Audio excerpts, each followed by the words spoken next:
In this video, we are going to finally develop the fundamental theorem of calculus. Now, I say develop. We've spent the whole last several videos, really this whole class, this whole section has all been leading to this fundamental theorem of calculus. So we've developed a ton of ideas, but let's see what the fundamental theorem of calculus is.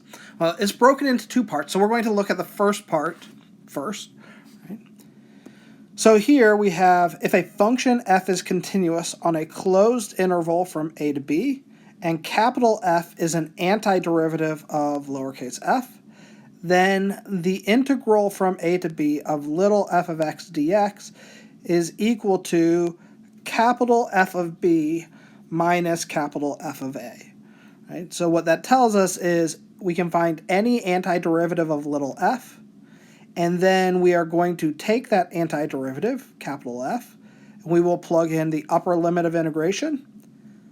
We'll plug in the lower limit of integration, and we will take the difference of those two things. So that is part one of our fundamental theorem of calculus. So let's look at this in action. So here, if we are integrating from 1 to 5, x squared plus 4 dx, we want to first find an antiderivative of x squared plus 4.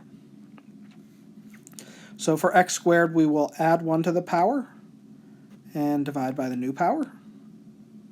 And for 4, we have 4x. So now notationally, what we are going to do is we are going to write a vertical line here and 1 to 5, right? And then our lower limit and upper limit.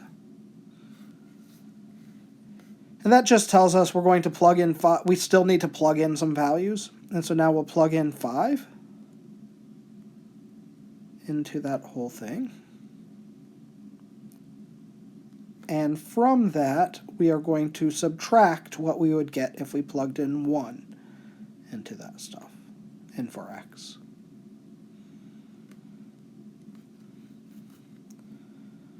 So we have 184 over 3 minus 12 thirds. And if we do that, we'll get 172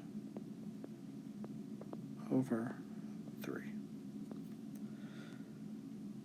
So that's how we use that definite integral. That's how we use the fundamental theorem of calculus, part 1. And we find an antiderivative. So we didn't worry about the plus c because we're using any antiderivative, so we just use 0. That's what we will use for the most part. Because it's going to end up canceling anyway. If you would have gone plus like 6 here, then you would have had a plus 6 here, but then you would have subtracted off a plus 6 here, and they're just going to cancel out every time. So instead, we just leave it as 0. All right. So that is the fundamental theorem of calculus part 1. Come back for our next video and we'll do several examples where we're going to work through making use of this fundamental theorem of calculus. We will see you there.